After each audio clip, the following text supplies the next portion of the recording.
तो हम अपन भोजपुरी कविता के पाठ शुरू कर रहल बानी। ये हमार सौभाग्य बा कि तोहरा लोग के बीच में हम अपन कविता पढ़ रहल बानी। गोलेंद्र बीएचयू कैंपस में बनारस में काफ़ी सक्रिय बाण, हिंदी और भोजपुरी दोनों भाषा में, और लगातार लिख रहल बाणे। सोशल मीडिया पर भी काफ़ी सक्रिय बाणे। उनका साथे उनकर एगो टीम बा। तो हम कविता पाठ अपन आरंभ कर रहल बानी। हमार पहिलकी कविता के शीर्षक बा बैनी आह पिनाला।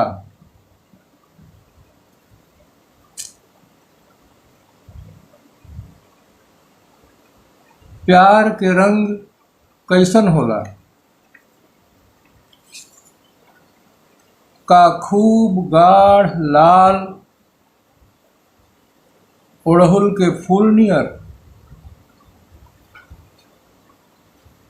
का खूब गाढ़ पियर सरसों के फूल नियर, का खूब गाढ़ नीला अलसी के फूल नियर, का खूब गाढ़ हरियर पानी के घास नियर, का खूब गाढ़ कत्थई पाकल सेब नियर, का खूब भक भक गोर चांद के अजोरिया नियर। आखिर कैसन होला प्यार के रंग, का रंग प्यार के बैगनी होला,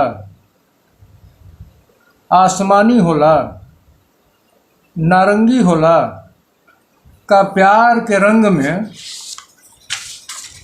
शामिल नइखन सब रंग दुनिया के। एकरा में शामिल रंग गाढ़ सांवर राम आ किशुन वाला, भाकरिया सूफियन के लबादा वाला, शामिल में बैनी आह पिनाला।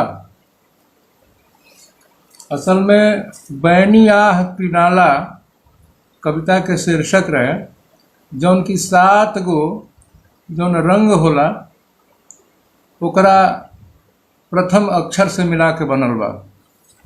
बैनी आह पिनाला, बै से बैगनी, नी से नीला, आ से आसमानी,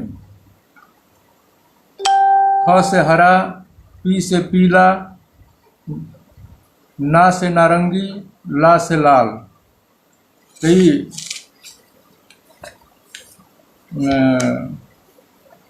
हमार पहिलकी कविता रहे बैनी आह पिनाला।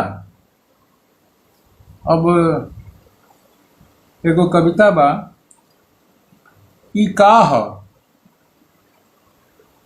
कविता कोरोना काल में लिखल गई रहे। दोसरकी कविता के शीर्षक बा ई का ह। ई पिछला बेर फगुनहटे में घोरले रहे जहर, डरे लोग समाइल रहे आपन आपन घर में। थरिया बाजल, दिया जरल, जयकारा लागल भारत माता के। मुंह पर लागल जाब, भूलल सबे देखल ख्वाब, बंद भइल मिलावल हाथ, तपाक से सोशल डिस्टेंसिंग में भरभंड भइल जिंदगी सफकर बाकी ई का ह के ह कैसन ह जीव ह कि जड़ ह चेतन ह कि अचेतन ह कि हइए न ह किछु। यही तरह से तीसरकी कविता के शीर्षक भा मथेला बा लापता सूरज। यह कविता के गोलेंद्र पोस्टर बना के भेजले बड़न। लापता सूरज। ई पानी बेपानी बा, एकरा से के पियास बुझाई। ई पानी बेपानी बा, एकरा से के पियास बुझाई। एह से के नहाई मल मल के देह, एकरा में तो मिलल बा आर्सेनिक। हवा में सांस लिहल कठिन बा, गंगा सरजू अराप्ती में मारल डुबकी कठिन बा। घाट पर काई बा, ठेहुना में बाई बा, ना एकर दवाई बा। साईं के कतो नइखे अता पता, साईं के कतो नइखे अता पता। लापता बा हमार सूरज दोपहरिए में। लापता बा हमार सूरज दोपहरिए में। बहुत प्रसन्नता के बात बा कि हमार कई गो मित्र लोग, प्रिय अनुज लोग जुड़ गइल बा। अभी हम देख रहल बानी विष्णुदेव तिवारी जी के, कार्तिकेय शुक्ल जी के, कंचनजंघा पत्रिका के, सबके हम नमस्कार करतनी। अगली कविता भी है कोरोना।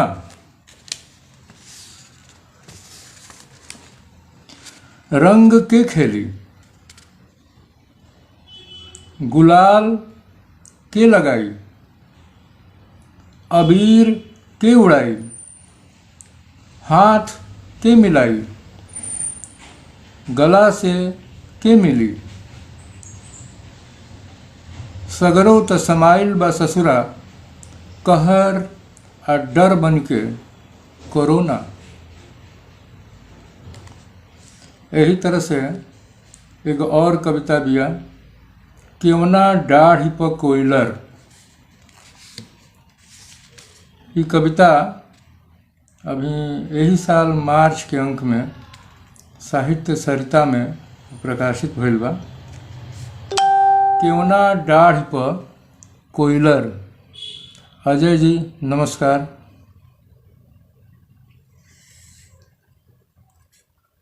आम महुआ के उजर गइल सौंसे बगीचवे, केवना डाढ़ पर बैठ बोलिहे कोयलर। आम महुआ के उजर गइल सौंसे बगीचवे, केवना डाढ़ पर बैठ बोलिहे कोयलर। के गाई फाग अचैता, बीता भर के मास्क बांध के मुंह पर। के बजाई झाल, के बजाई झाल ढोलक आ डम्फ। बोल के कढ़ाई फाग अचैता के। तिवारी बाबा ना रह गइलन, उनकर बबुआ परैलन बम्बई परदेश। गांव के घर ढह ढिमिला गइल, शहर साँचो का त आबाद भइल। शहर साँचो का त आबाद भइल। यही तरह से गौर कविता बिया जिए के ढब ना आइल। प्रीत के डोर टूट गई, नेह नाता टूट गई, भव बंधन कस गई बेमतलब।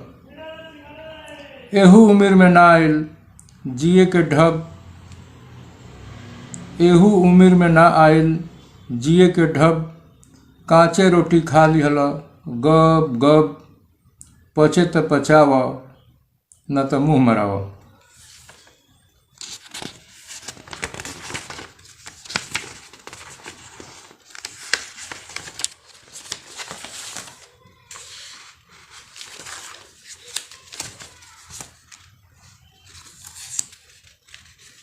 एगो कविता के मथेला बा, आसान ह ढिमिलाइल।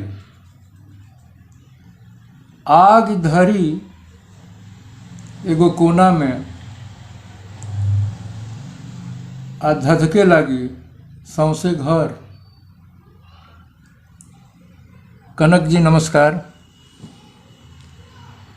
आग धरी एगो कोना में आ धधके लागी सौंसे घर। लहर के एगो उठी हिलकोरा बीच समुंदर में आ फैल जाई तट तक। आंधी आई आ बहार ले जाई मय धूर गर्दा दुआर पके।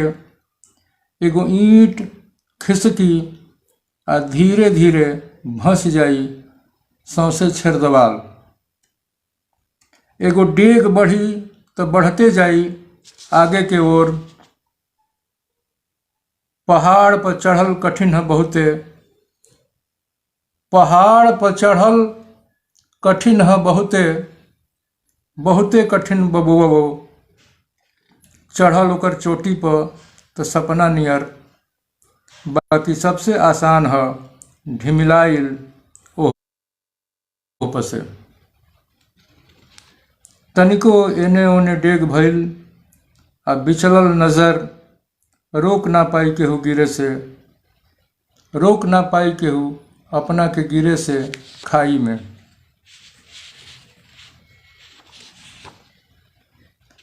एगो कविता के मथेला बा,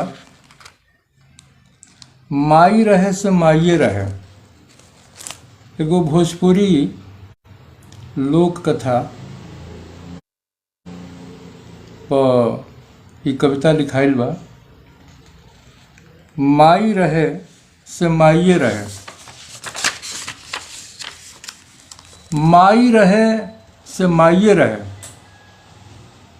जस के तस। माई रहे से माइये रहे, जस के तस। जैसे काल्हुए के जन्मल जन्मतुआ होखस ओकर बबुआ। बबुआ बबुए रहलन, जन्मतुआ से जवान भइल रहलन। सरहद पर जाए जोग, बात बात पर इसियास बमकस छने छने। एक चल गइल कटार किरोध में माइये के गर्दन पर। एक दिन आइल ऐसनो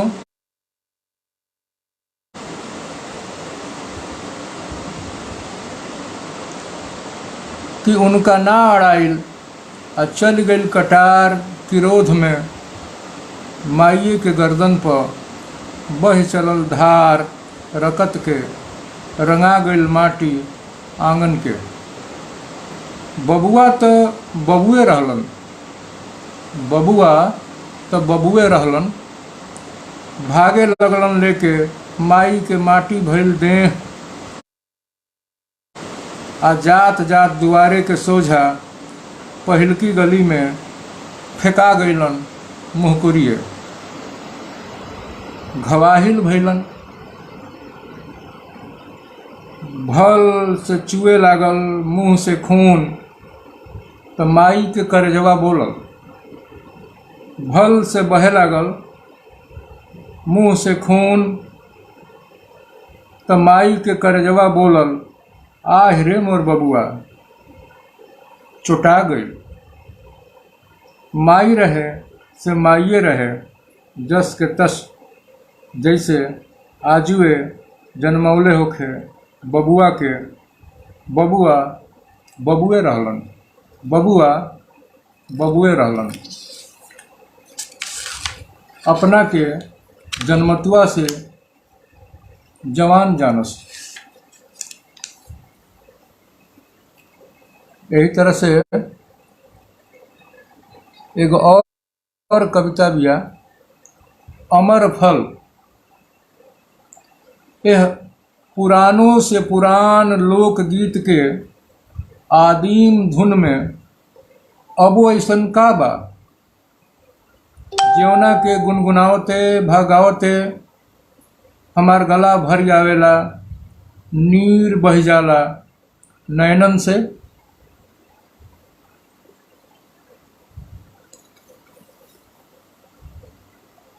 यह पुरानों से पुरान लोकगीत के आदिम धुन में अबो ऐसन का बा, जौना के गुनगुनावते भगावते हमार गला भर आवेला, नीर बह जाला नैनन से।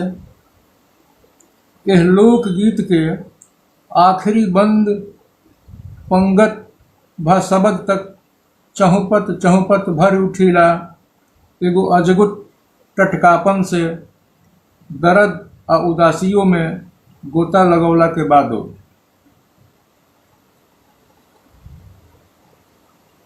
यह लोकगीत से दर्द के गहिरारे नाता बा, खूब गहिरारे। यह में समाइल बा सौसे लोक के मरम।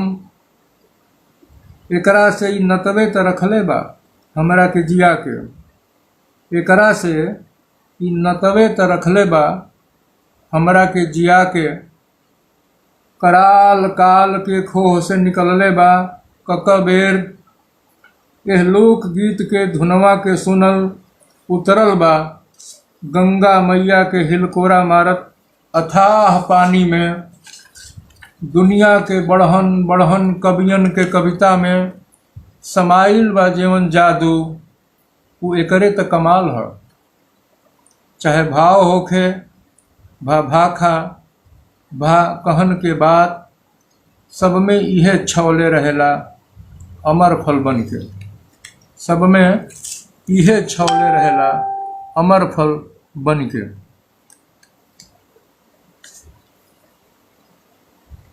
एगो कविता बा, रजवा हमार। रोई रोई के बबुआ चुपा गई, रोई रोई के बबुआ चुपा गईल।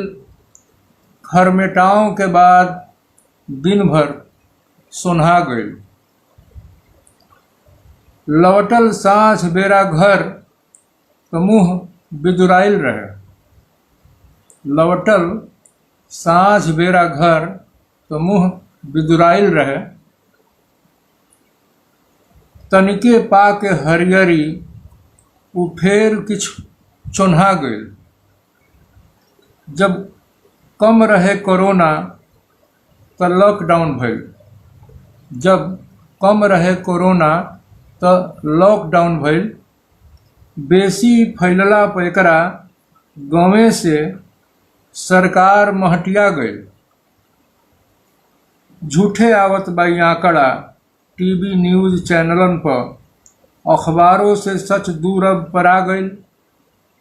कवितों के हाल बुरा बा बहुत, कवितों के हाल बुरा बा बहुत। मैराथन में पाँव होकर साचहूँ लड़खड़ा गई। गोली चलल बहुते एनकाउंटर में, बुलडोजर चलल माफियन के मकानन पर। देखते देखत रेप के केस बढ़िया गई। आँख पर पट्टी पड़ल सबके एहिजा दरबार में। सुनली कि डाले में डेग रजवा हमार सुखले बहरा गई। आँख पर पट्टी पड़ल सबके एहिजा दरबार में। सुनली कि डाले में डेग रजवा हमार सुखले भहरा गईल। गजबे ई आइल बखत, गजबे ई आइल बखत, बखत प आपन अपने में चिन्हा गई।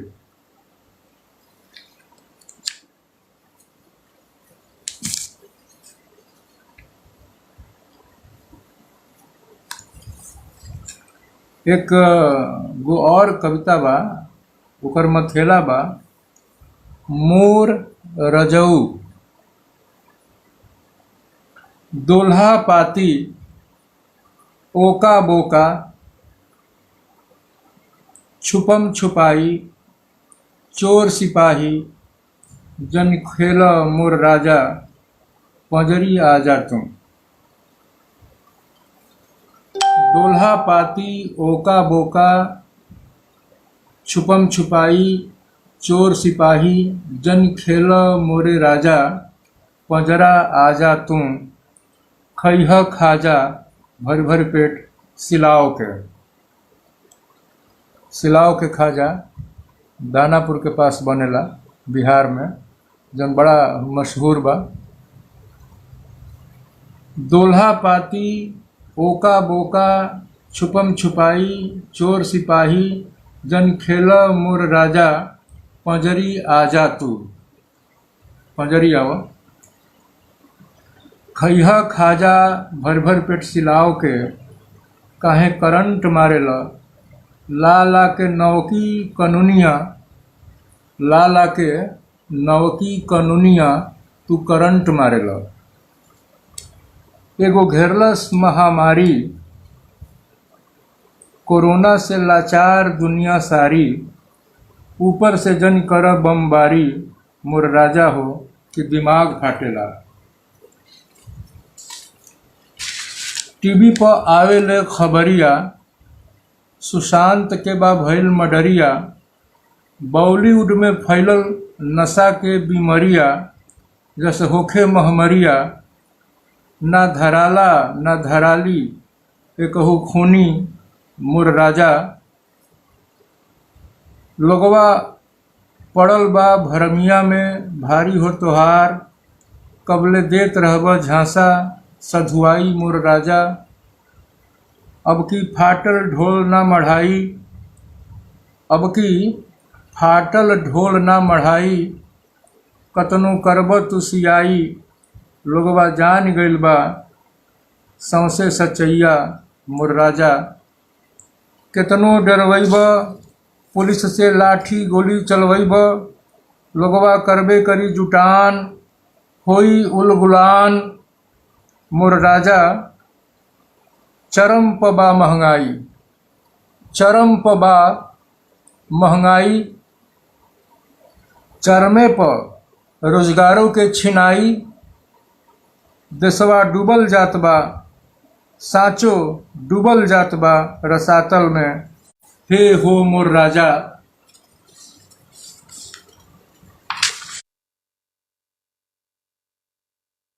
खलिसा तोहरे ना फिक्रिया, केवना जतन से बाँची ई देसिया। लोग ऊभ चूभ में पड़ल बा, हे हो मोर राजा।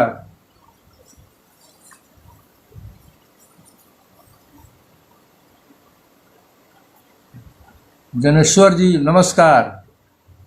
सुरेंद्र जी नमस्कार। एगो कविता के मथेला बा झूठ के थूनी पर टिकल दुनिया। झूठ के थूनी पर टिकल दुनिया। एह दुनिया में काम बा जबुनके के। एह दुनिया में काम बा जबुनके के, निमनका के ना।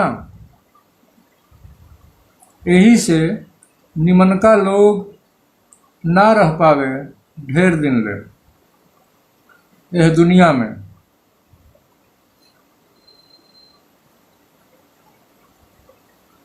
ओह लोग के विदाई हो जाला जल्दी है। इंदू पांडे जी को नमस्कार।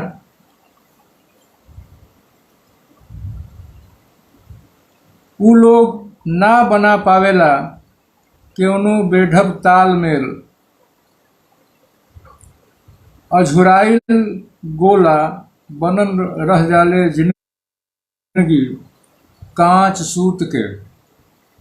सपूत बने के चक्कर में ऊ हो जाला लोग शिकार दनवा दूत के। टूट टूट के बिखर जाला लोग धूल में। धुरखेल खेलल ना होखे बात सबकर बस के। धुरखेल खेलल ना होखे बात सबकर बस के। रंगदारी ना चला पावे सभे, होशियारी ना दिखा पावे सभे। हबक के बोलल भकाटल ना संपरेला ऊ लोग से। आगे के छीनल थरिया लूट लिहल और गरीब के छज्जा के खपड़ो व नरिया ऊ लोग से ना होखे। आगे के छीनल थरिया लूट लिहल गरीब के छज्जा के खपड़ो व नरिया ऊ लोग से ना होखे। हमरा अभी बुझाला कि सच्चाई पना झूठे के थूनी पर टिकल बिया ई सोगहक दुनिया। निमनका ना जब उनके के रंगे से रंगाइल बिया साहू जी के दुकान के हरियर पियर आ ललकी मय बुनिया।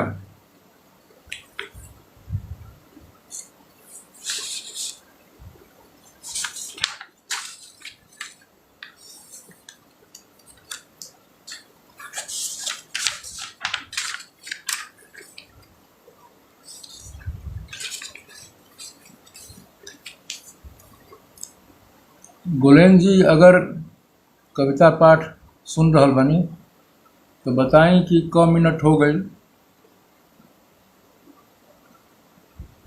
कुछ और कविता पढ़ सकता आदमी?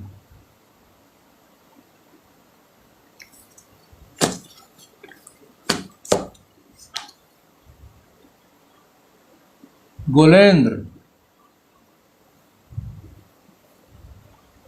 एगो कविता के मथेला बा कतो एगो खिलल फूल।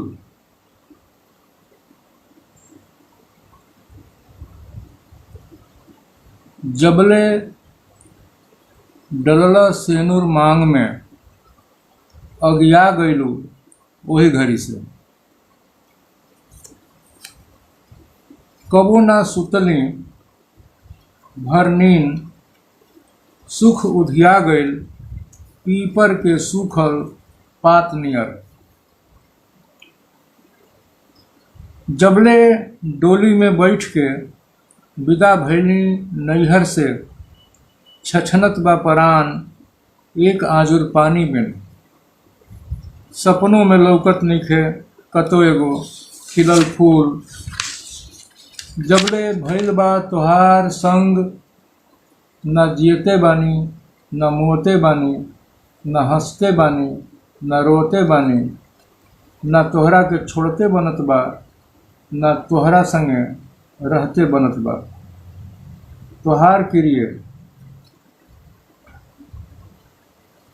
ब्याहे के बाद जननी कि का होला क्रिया जन्म।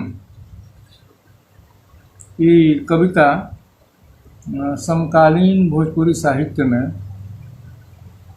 सन 2005 में छपल रहे। वही में इहो कविता छपल है एगो जौना के मथेला बा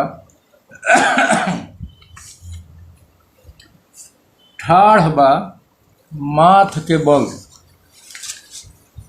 अशोक जी नमस्कार।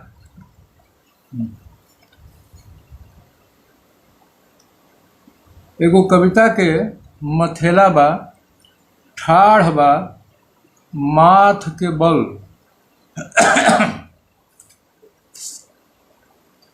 भैया हो काढ़ काढ़ काढ़ कर जा। भैया हो काढ़ काढ़ काढ़ कर जा।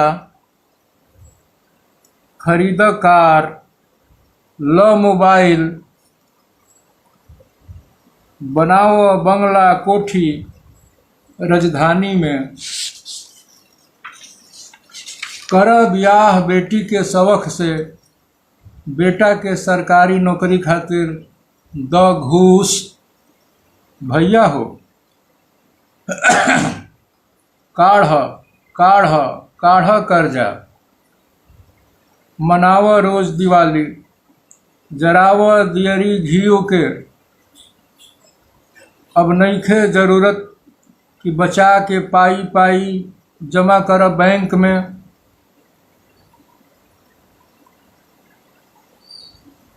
मिश्रा जी नमस्कार। कीर्ति प्रकाश मिश्र जी हमारे कॉलेज में कॉमर्स के असिस्टेंट प्रोफेसर हैं। खुशी भइल यहाँ के जुड़ल बने। भैया हो कि समये उलट गइल बा, ठाढ़ बा माथ के बल। एगो और कविता बा, तोहार कविता में, एकर मथेला बा तोहार कविता में। तोहार कविता में आवत बा बार बार देश, तोहरा चिंता में समाइल बा देश। ई पढ़ सुन के अचरज होत बा।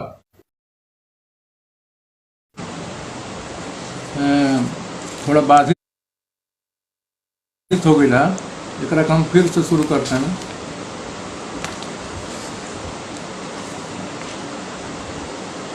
तोहरा कविता में आवत बा बार बार देश, तोहरा चिंता में समाइल बा देश। ई पढ़ सुन के अचरज होत बा। तोहरा हियरा में बसल बा गाँव, अबहियों भुलाइल नइख बाप दादा के नाव। ई सुन देख के अचरज होत बा। मरा जात बा फसल किसानन के, गरीब गुरबन के हाल बा बेहाल। अबहियों भर जात बा नैन। ई सुन देख के अचरज होत बा। तोहरा बतकही में आ जाला कबो कबो देश, दुआर के धौरा बैल, बाबा के बड़का पितरिया लोटा, लहरात टिकासन भर के सोटा। ई सब देख सुन के अचरज होत बा। कुछ छोट छोट कविता बाड़ी सा रउरा सबके सुना रहल बानी। गोलेन जी टाइम दिले बड़न 6 से 7 तक।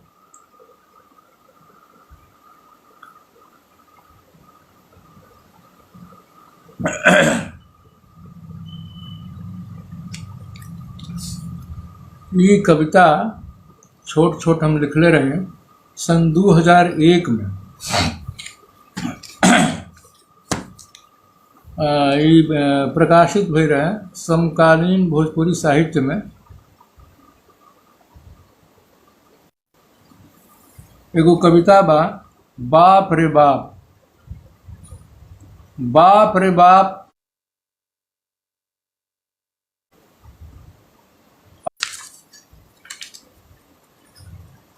का हो भाई, द एको पाई,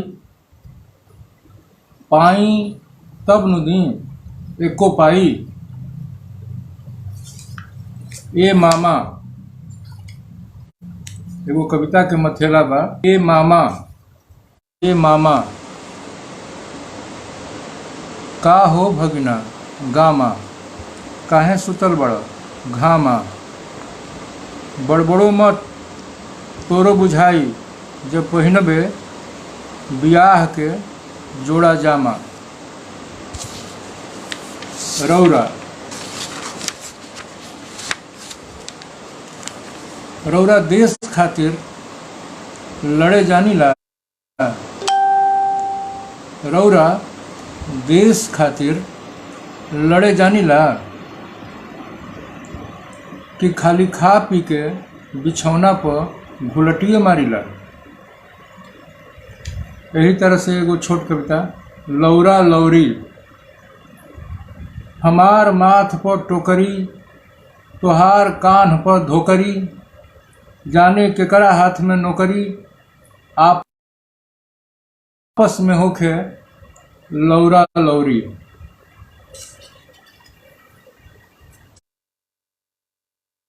एगो कविता बा, ए हो का हो, झोरा द बाजार जाए। झोरे भुलाइल बा तोहरा से। एगो और लघु कविता सुना के, एगो थोड़ा लम्हर कविता सुना के पाठ समाप्त करब। कमलेश जी नमस्कार। भारती जी नमस्कार। निर्मल कुमार जी नमस्कार। एगो छोट कविता बा, दोबरी दुख संवाद में बा। केहवा जात बड़ा देवघर, केहवा जात बड़ा देवघर, गठरी में बांध के लवटी ह, गठरी में बांध के लवटी ह, दोबरी दुख।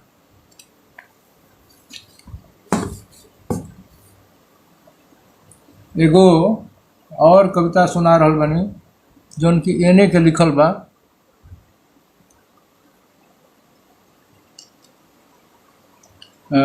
तालिबान। एने एगो हम हिंदी में या भोजपुरी में दोनों में कविता लिखले बनी, तालिबान। रउरा सबके सामने प्रस्तुत बा। ओहनी के हाथ में अमेरिकन राइफल लहरावत कहत बाड़े सन कि मेहरारू खलिसा मशीन है सा बच्चा पैदा करे वाली। उ पर्दा में राखे जोग होली सन, उ पर्दा में राखे जोग होली सन, रसोई पकावेली सन। हमनी नियर मर्दन के सेज सजावेली सन। उ मय काज निपटा सकेली सन, बाकी हवेली भा झोपड़ी के भीतर। उ असल में बर्तल चाहत बाड़े सन, आपन आपन मेहरारुअन संग बेसवा भ पतुरिया लेखा। उ तो बनल बाड़े सन खलिसा मशीन गन खातिर, राइफल आ गोला बारूद खातिर, रकत पिए आ बहावे खातिर,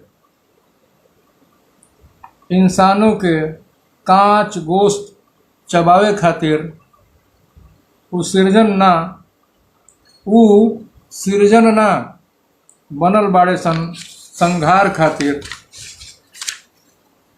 ओहनी के तालीम इल्म खातिर ना ह, ओहनी के तालीम इल्म खातिर ना ह बर्बरता खातिर। वो इंसानियत के मार के ले आवल चाहत बाड़े सन खलिसा हैवानियत। वो अपना क्रूरता के मिसाइल से रौदल चाहत बाड़े सन सुंदरता के हरियरपन के।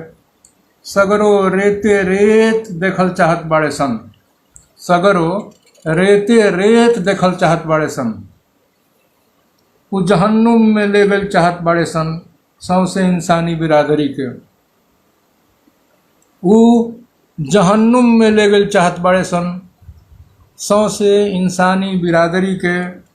बच्चन के भूख से बिलबिलाइल के उन अजूबा नहीं थे ओहनी खातिर। ओहनी के दुनिया के बदले आइल बाड़े सन एगो लमहर अनहरिया सुरंग में। ओहनी के दुनिया के बदले आइल बाड़न सन। एगो लमहर अनहरिया सुरंग में ओहनी के खलिसा तालिबाने हो सकेलन सन। ओहनी के खलिसा तालिबाने हो सकेलन सन और किछुओ ना, चाहे जहवा होखसन धरती के कौनो कोना में।